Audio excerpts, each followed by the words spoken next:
En directo con Rafael Ramírez. Muy buenas tardes a todos los radioescuchas que se unen a nuestro blog rafaelramirez.net para conectarse con En Directo con Rafael Ramírez. Sabemos que hemos estado un poco distantes de este canal de comunicación, de este podcast, pero bueno, hemos estado sorteando algunas dificultades que se nos han presentado para poder salir al aire, para poder hacer estas grabaciones, producto, bueno, del mismo cerco que el gobierno pretende imponer en diferentes sectores, en diferentes medios de comunicación, cuando se sienten amenazados por la denuncia, por las reflexiones y bueno, por el planteamiento que numerosas personas, periodistas o bueno, simplemente los que vivimos la realidad del día a día en Venezuela queremos hacer, queremos dar a conocer algunas discusiones, algunas posiciones que contrastan con la realidad que el gobierno pretende hacer creer a la población y a la comunidad internacional a través de los medios del Estado. Sin embargo, estamos aquí tratando de llevarles a ustedes información de calidad, tratando de debatir, de reflexionar y de conversar sobre lo que sucede en nuestro país, lo que sucede en la comunidad internacional y que, bueno, definitivamente afecta la vida del venezolano, que afecta la situación del Estado en diferentes maneras. Muy buenas tardes, ministro. Bienvenido de nuevo a su espacio En Directo con Rafael Ramírez. Bueno, gracias. Antes que todo, agradecer el esfuerzo de ustedes. Bueno, ahora en Venezuela es muy difícil, ¿no? Comunicarse, debatir ideas. Yo lo he dicho antes, pero lo quiero denunciar formalmente. Estoy sometido, todo lo que tiene que ver con mis planteamientos, mis ideas, mis opiniones, están sometidas a una férrea censura del gobierno, ¿no? Tienen amenazados periodistas, estaciones de radio, periódicos. Bueno, es una orden, ¿no? Que Ramírez no habla, Ramírez no se ha escuchado. Pero por eso estos espacios son muy importantes. Creo que las cosas que están pasando en el país son muy graves y tiene que haber una perspectiva, bueno, tiene que haber una opinión crítica desde una perspectiva bolivariana, ¿no? Porque por otra parte el gobierno es muy laxo, permite que la extrema derecha se exprese sin problemas y bueno, andan por ahí estos señores haciendo y deshaciendo en el país, pero con los chavistas no podemos nosotros decir nada, ¿no? Entonces, esto demuestra que quien realmente le tiene miedo a Maduro es a Chávez, ¿no? Y por eso creo que esa represión tan fuerte contra los chavistas, que expresamos nuestra opinión contra esta situación que es un desastre, ¿no?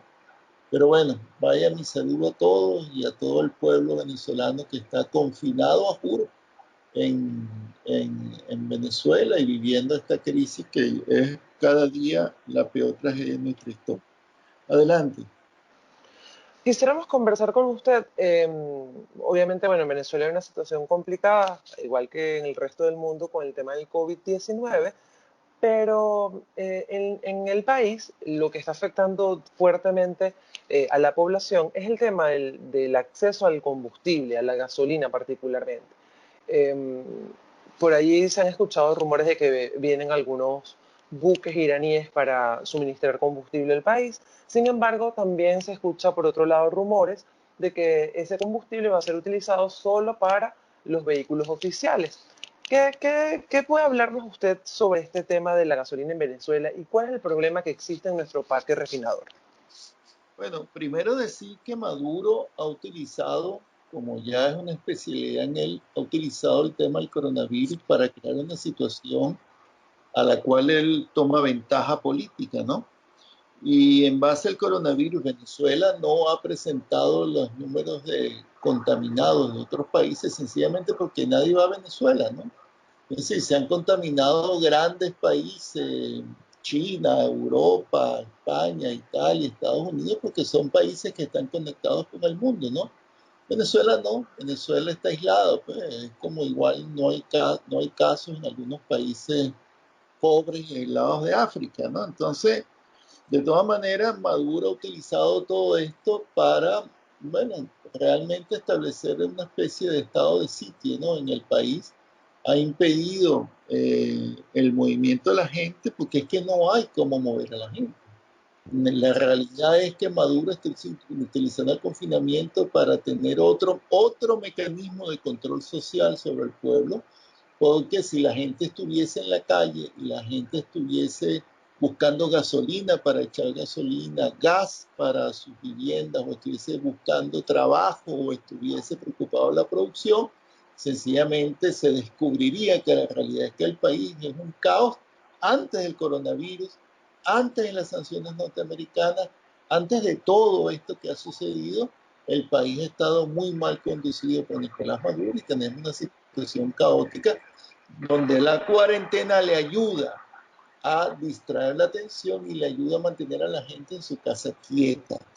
Uno de esos elementos que es la gasolina, bueno, yo lo he dicho en mis escritos, yo recomiendo buscar el boletín petrolero semanal que estamos haciendo con mucho esfuerzo, el correspondiente a la semana del 6 al 10 de abril. Lo que hice es una descripción exactamente de qué es lo que pasa con la gasolina en el país, nuestro circuito refinador. Yo quisiera aprovechar el espacio y dejar constancia grabada de algunos temas importantes que he considerado, porque claro, de una vez cuando se dice que no hay gasolina, viene la derecha a decir, eso fue culpa de Chávez que destruyó PDVSA, y luego el segundo mayor culpable después de Chávez es Ramírez. Y Ramírez que acabaron con... No es verdad, no es verdad. Los números, nuevamente Dios habla por los números. Y habría que decir algunas precisiones, ¿no? Nosotros tenemos el sistema refinador nacional en Venezuela, tiene una capacidad de refinación de 1.300.000 barriles día de petróleo.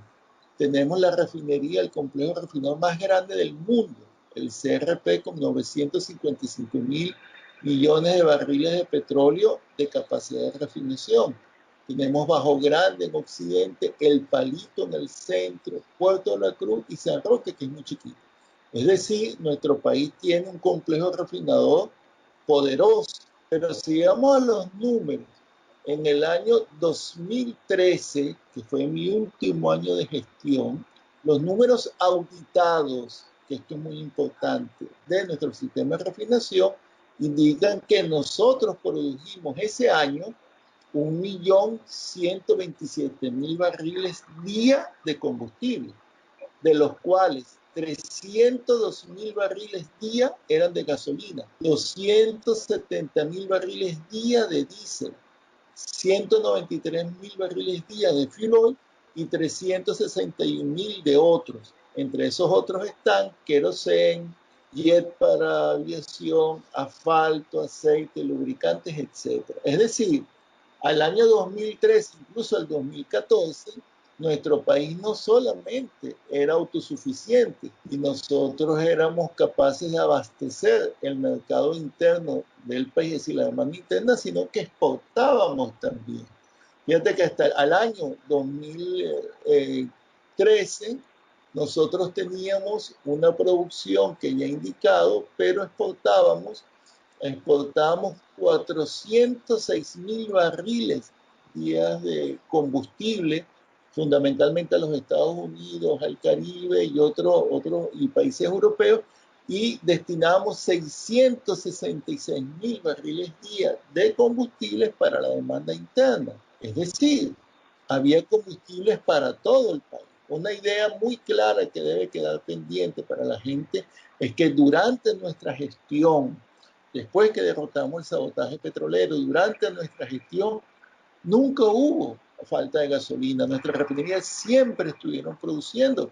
Y después Maduro tomó esto, las intervino, metió preso a los muchachos, metió preso a los gerentes, metió preso a Jesús Bongo, metió preso a los equipos del CRP, a los que habían derrotado el sabotaje, y ahora no hay gasolina, pues. No hay gasolina. En este momento, si en el año 2013 producíamos 1.000.000, entonces el número exacto, 1.127.000 barriles de combustible, este año 2020 Maduro está produciendo apenas 130.000 barriles día de otros combustibles. Es decir, Amuay está prácticamente paralizado, Cardón también, El Palito está en cero, Puerto La Cruz está en cero. Es decir, es un sistema colapsado por la mala gestión que ha tenido Maduro. Entonces Maduro debe asumir su responsabilidad, debe asumir la responsabilidad de las 7 juntas directivas, el desastre de Quevedo que militarizó nuestras refinerías, nuestra industria petrolera, y ahora se están sintiendo las consecuencias. Pues. Maduro puede decir lo que sea, pero la realidad es que acabaron con el sistema de refinación venezolano. Quería hacer un comentario respecto a esto, ¿no? Bueno, usted está dando los números de la cantidad de combustibles que se refinaban en el país entre el año 2013 y 2014, pero también el consumo interno ha caído muchísimo, o sea que ni siquiera con una reducción del consumo interno, el gobierno está en capacidad de abastecer los combustibles que necesita para operar en la actualidad. Exactamente, en el año 2013 el consumo era 700.000 barriles entre gasolina, diésel, fuel, lubricantes, todo, 700.000 barriles. Todos los días garantizábamos nosotros para nuestro país, para nuestro. Podrán decir lo que sea, que Ramírez no nos gusta, que el rojo rojito no nos gusta, que Chávez tiene la culpa, pero eran 703.000 barriles. Hay que verle la cara a eso. Hoy Maduro es incapaz de garantizar nada. Se estima que la demanda interna se estima. Antes del coronavirus era 120.000 barriles. Ahora, con los carros de los militares, el personal de salud y los enchufados, eso no llega a 70.000 barriles. No son capaces de hacer eso. Claro, el gobierno está importando gasolina. Por supuesto que tiene que hacerlo. Y ahí se está lucrando, se están haciendo millonarios una cantidad de amigos de Maduro, porque lo que traen la gasolina son ellos, ¿no? Unos señores, unos traders que son unos aventureros, Rupert y su grupo, bueno, está bien, se están haciendo millonarios, tienen que traer gasolina, pero ese no es la solución. La solución es producir gasolina en el país. El otro día vi al presidente de la comisión esta privatizadora de PDVSA diciendo que por culpa de las sanciones norteamericanas. No es verdad. No es culpa de las sanciones norteamericanas. Es culpa de la destrucción que ha hecho Maduro la refinería. Pongamos el caso de Irán y de Cuba. Cuba está bloqueada, de verdad está bloqueada. E Irán está súper sancionada por los Estados Unidos. Y los dos son capaces de producir su combustible. Cuba, nosotros hicimos una refinería con los cubanos sin fuego, que pues Maduro se la dio a ellos, y garantiza su producción de gasolina. ¿Alguien más bloqueado que Cuba? No. ¿Alguien más pobre que Cuba? No. Bueno, pero tiene un gobierno que se ocupa de su cosa. Pues. Irán, un país súper sancionado, grandísimo el consumo. Ahí está, abastece su mercado interno y exporta combustible.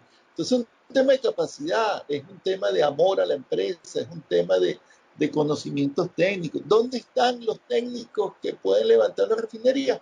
Están presos pues como si fueran delincuentes comunes, como si fueran delincuentes, acusados de 10.000 cosas solo porque Maduro quería controlar la industria petrolera. Bueno, ya la controló y la destrozó. ¿Por qué no liberan a los muchachos de PDVSA? ¿Por qué no liberan a los trabajadores? Ellos les ponen a funcionar eso. Si a mí me dejan volver al país, les pongo a funcionar el CRP como hicimos con el sabotaje petrolero. Les pongo a funcionar el palito, sé dónde están los ingenieros. Nuestra empresa es una empresa muy fuerte, tiene mucha gente, es una tecnología que manejamos muy bien.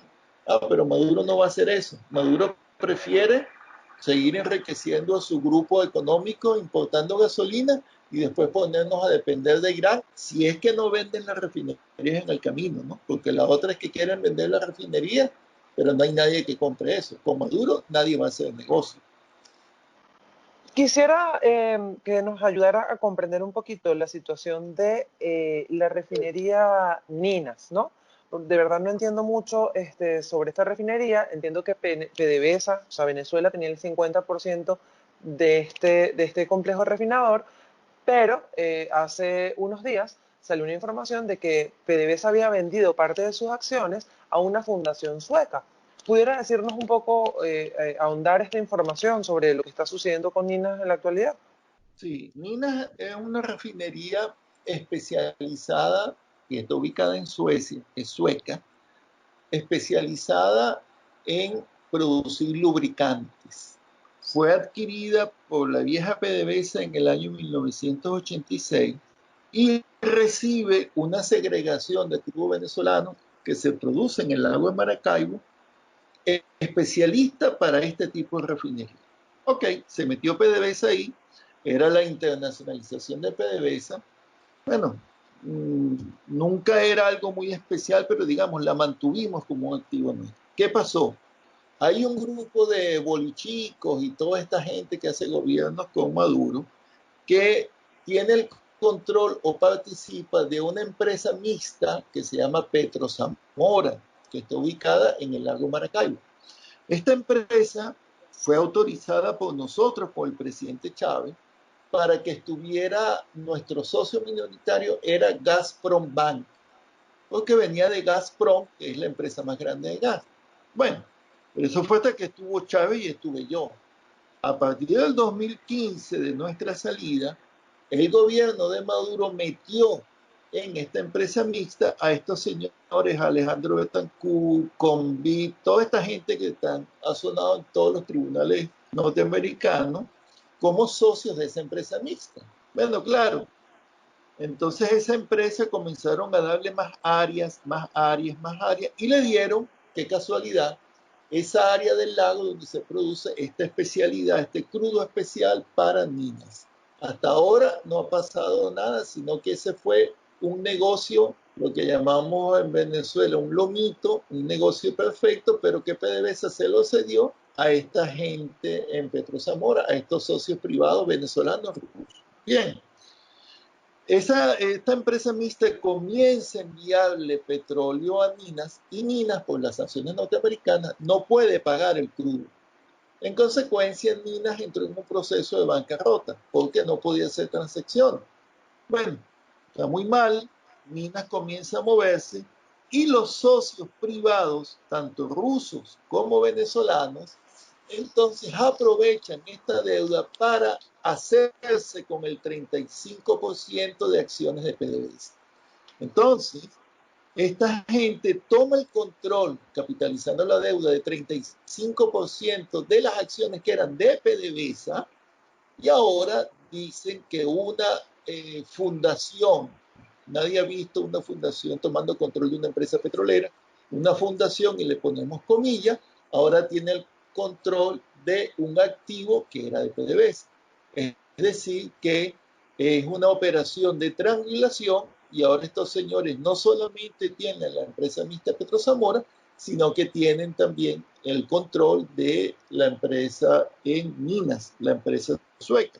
Ahora, uno se pregunta, ciertamente el gobierno no está obligado a tener el permiso de la Asamblea Nacional para esta operación, pero siendo contratos de interés público y siendo activos del Estado venezolano, tiene que informar, no puede ser un secreto, tiene que haber un proceso de selección de compradores, tiene que haber una competencia. Mira, en la administración pública hay una ley que se llama la ley de activos de la administración pública. Tú no puedes vender ni siquiera un carro sin que la Contraloría te dé el permiso. Entonces, ¿cómo te vas a desprender de una refinería porque les da la gana? Es lo mismo que hicieron en Petromonagas cuando le entregaron el control y mayor participación accionaria a Rosneft, que se fue del país, por cierto. Igual hicieron con Petrosinovenza, donde le entregaron las joyas de la corona en la faja petrolífera a los chinos, sin informarle a nadie. Nadie sabe, mira, por qué la vendieron. Nadie sabe cuánto pagaron por eso. Nadie sabe dónde está esa plata. Es decir, el gobierno sigue vendiendo las cosas de PDVSA y eso está en línea con el plan que ellos han expuesto y que nosotros denunciamos en un video donde pretenden privatizar, entregar el petróleo venezolano entregando PDVSA. Porque la Constitución puede decir que el petróleo es de los venezolanos, pero si no tenemos una empresa que lo maneje, es como si no fuera nuestro. Es decir, ¿quién lo produce? ¿Quién lo maneja? ¿No? Es como si tú tuvieras una hacienda de chivos y resulta que dicen que los chivos son tuyos, pero no tienes una empresa que maneje eso, verdaderamente los chivos no son tuyos. Pongo este ejemplo rápido, se me vino a la mente porque estaba recordando la última vez que comí ovejos allá en La Guajira que fue una atención hermosa que nos hicieron los guajiros allá. Pero bueno, eso es lo que pasa con Minas, no hay información de nada, todo es un secreto, nadie dice nada. Bueno, PDVSA sigue, el gobierno sigue actuando de espaldas al país. Quisiera también o conocer su opinión respecto a la información que salió publicada hace 2, 3 días atrás en relación con el rechazo a la apelación que hiciera parte del gobierno este loco interino de Juan Guaidó ante la Corte Suprema de los Estados Unidos sobre el caso de Citgo. La realidad es que usted ha denunciado en múltiples oportunidades que Citgo ha sido siempre un rehén de los Estados Unidos, que siempre estuvimos como, ellos siempre han estado como acechando los activos que Venezuela tiene en Citgo. Quisiera que nos comentara un poco al respecto, sobre todo porque entiendo que cuando la gestión del comandante Chávez, pues Citgo no era como que prioridad para Venezuela, pero tampoco pues queremos perderlo. Entonces quisiera que nos documentara un poquito al respecto. Sí, ciertamente, yo escribí un artículo el 4 de agosto del año 2019, ya de mi cumpleaños, por cierto, escribí ese artículo, que se llamaba Citgo, un desastre anunciado.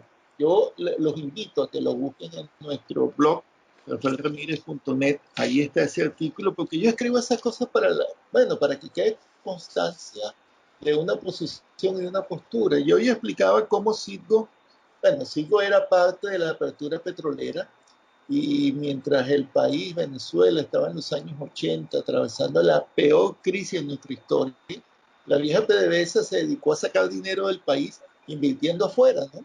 Y comprando afuera. Y para mantener a Citgo, Venezuela daba descuentos del petróleo del 40%. Es decir, Venezuela quebrada y arruinada le vendía a Citgo, que era una empresa registrada 100% en los Estados Unidos, le vendía petróleo con 40% de descuento, ¿no? Así nosotros financiábamos a la economía norteamericana. Pero bueno, por otra parte, cuando comienza la apertura y comienzan las transnacionales a meterse en Venezuela, ellos pidieron que Citgo siempre fuera una garantía. Es decir, que si en algún momento a ellos les iba mal en Venezuela o cualquier situación con Venezuela, ellos se tomaban Citgo. Por eso hemos dicho que Citgo es un rehén en los Estados Unidos. Ha podido estar en la Conchinchina, ha podido estar en Londres, ha podido estar en otro país europeo, en Francia. Es un rehén, porque cuando tú tienes una compañía fuera de tu país, bueno, está sujeto a otra legislación, ¿no? A cedes en tu soberanía es legal porque estás en otro país, sencillamente es así, ¿no? Entonces, bueno, la situación consigo es muy lamentable porque aunque nosotros siempre denunciamos Citgo y estábamos en desacuerdo con ella, y gracias a Dios vendimos algunos activos de Citgo, eso fue un proceso que pudimos deshacernos algunos de esos activos y retornar ese dinero al país. Citgo nunca nos dio a nosotros dividendos, nunca fue un buen negocio para Venezuela, siempre algo que estaba fuera del país, fuera del control del gobierno. Bueno, de todas maneras, eso no quiere decir que la vayamos a perder, ¿no? No tenemos por qué dejarla perder. Yo quiero decir que en este lío que hay en el país, esta crisis tan terrible, lo peor de todo es que estamos perdiendo nuestros mejores activos. No solamente estamos perdiendo PDVSA, toda, completa, la están rematando, están entregando la faja, estamos perdiendo el oro del arco minero, estamos perdiendo Citgo, hemos perdido la refinería de Cienfuegos en Cuba, eso se lo entregaron a Cuba y nadie dijo ni tío, ¿no? Hemos perdido nuestras refinerías en el Caribe, en fin, que estamos perdiendo una cantidad de activos, bien sea por la necesidad del gobierno de tener dinero, nadie sabe para qué, porque el país no está bien, o por el problema de gobernabilidad política, que es lo que sucede con Citgo, ¿no? Ahora bien, ¿qué es lo que está pasando ya? Bueno, eh, saben que el gobierno venezolano, bueno, tomó la decisión de nacionalizar, revertir los derechos que se habían otorgado a una empresa canadiense de oro llamada Crystalex, solo creada y fundada para explotar el oro de las cristinas. allá en nuestro querido estado Bolívar. Todo eso está destrozado ahorita con el arco minero. Pero bueno, estos señores de Canadá jamás, nunca sacaron un gramo de oro. No invirtieron, no hicieron nada. Recuerdo que el ministro de Minas era en ese momento el ministro José Can, mi querido amigo el Chino Can, que también fue miembro del directorio de Industrias Básicas. Y bueno, recuerdo esa discusión en el gobierno con el presidente Chávez. Bueno, estos canadienses, lo único que, ¿qué es lo que hacen esas empresas canadienses y qué es lo que hacen algunos inversionistas venezolanos cuando tienen derechos de explotación? Que se van a la bolsa de valores de Toronto, en Canadá, que es una bolsa de valores muy grande, donde se transan derechos de explotación de oro, y ahí venden esos derechos y sencillamente no producen nada, pero están transando y se hacen millonarios con la reserva del Estado venezolano. Bueno, el presidente Chávez decidió nacionalizar eso. Eso no fue un proceso que nosotros llevamos, lamentablemente. Cuando digo nosotros, digo el equipo que llevó la nacionalización de la FAA, que fuimos muy exitosos, ¿no? Contra la ExxonMobil, contra la ConocoPhillips, sino que eso lo hizo otra institución del Estado. Y bueno, ese fue un juicio muy mal llevado, ¿no? Y al final, en el año 2017, el 21 de noviembre, hay que ver que ese año fue nefasto para el país, con bombos y platillos, el gobierno de Maduro anuncia un acuerdo con Cristalex y se compromete a pagar 1.200 millones de dólares. Esa gente no había producido un gramo de oro. Para que tengamos una comparación, nosotros luego del juicio de arbitraje con la ExxonMobil, solo pagamos 800 millones de dólares. Hay que ver lo que es la ExxonMobil y hay que ver lo que era el proyecto de La Faja. Era un proyecto grande. Es decir, lo de Cristales no tenía ni pies ni cabeza, pero el gobierno de Maduro anunció en el marco del arco minero que había llegado a un acuerdo con esta gente. Bueno, eso debería ser sujeto a una investigación. Se está lesionando el patrimonio del país. Pero ni siquiera cumplieron ese compromiso. Se comprometieron a pagar 1.200 millones y no lo cumplieron. Entonces Cristalex hizo lo que estaba previsto que hiciera. Es decir, fueron contra Citgo en un tribunal, creo que de Delaware, y en consecuencia el tribunal dijo que sí, que iba a rematar Citgo para pagarle a Cristalex. Cuando yo el último año que estuve en el gobierno de Maduro, que estaba vicepresidente de Economía, yo le dije a este señor, mira, a Citgo no los van a quitar.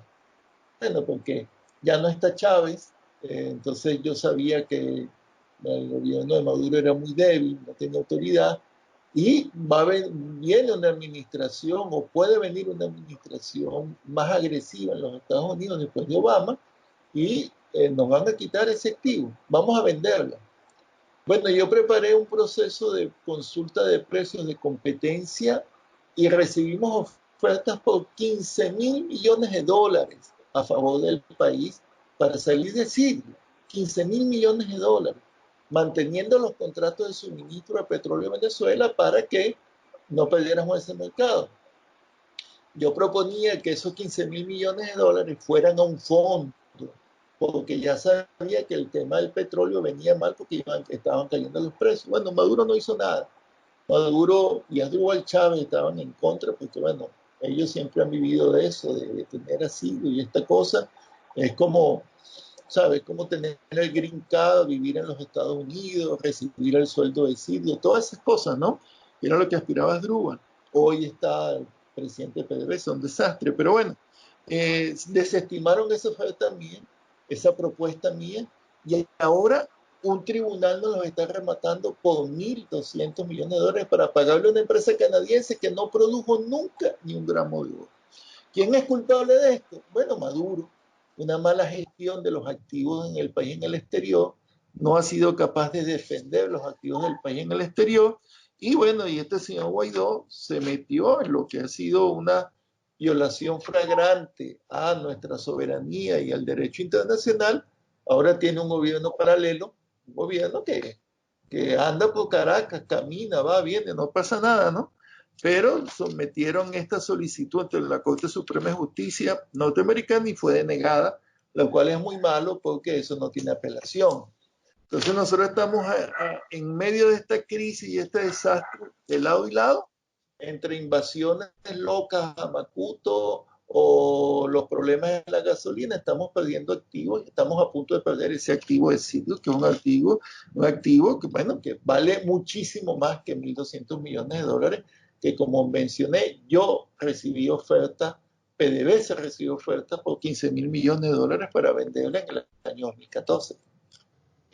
La verdad que la situación política en Venezuela es bien complicada porque, bueno, estamos entre el gobierno que definitivamente solamente gobierna para gerenciar sus intereses y, bueno, la oposición que tampoco aporta alguna opción, alguna solución viable para todo el pueblo venezolano. Muchísimas gracias de verdad por su tiempo para conversar y reflexionar sobre estos temas. Vamos a estar esperando el próximo domingo el artículo que todas las semanas usted escribe sobre la actualidad nacional y por supuesto el día viernes el Boletín Petrolero que también hace un análisis muy interesante de todo lo que sucede en este mercado a lo largo de la semana. Muchísimas gracias, ministro. El cual recomiendo mucho porque en ese boletín estamos dando información privilegiada sobre la situación de Venezuela. Nadie sabe qué pasa en Venezuela.